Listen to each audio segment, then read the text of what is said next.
Old man, what makes you suffer?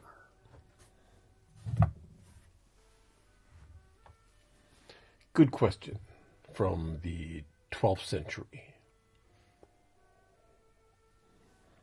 I was thinking of my favorite book of the German medieval ages, medieval literature, Parzival of Wolfram von Eschenbach, and something about that book has always fascinated me, and that is he pivots the entire story around not an act of heroism or a puzzle, but around a question.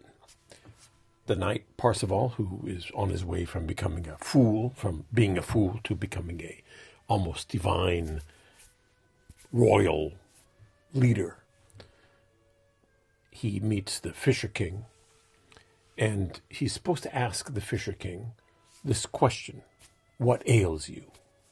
What makes you suffer? But he doesn't.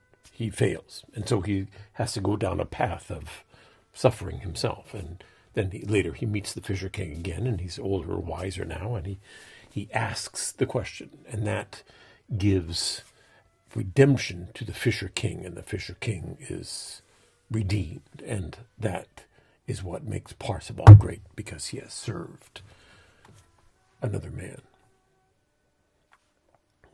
And I've always wondered whether that was wise of a writer to put everything on such a kind of an abstract basis, asking a question.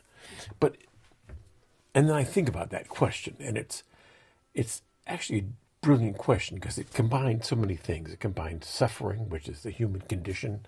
It combines the question, the questioning, the search for knowledge, the yearning of man to understand life. And it combines sympathy from one man for another, of one human being for another human being, which is the connection between us, is what makes us humans, because we look at each other and we think for a moment not only of our own suffering, but of the suffering of another. And we ask, can I be a part of your suffering? Can I maybe help you? Can I make it a little bit not as heavy, your burden, by carrying it away for you?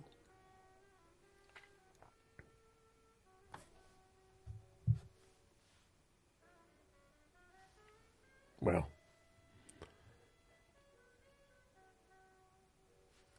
I hope you are not suffering.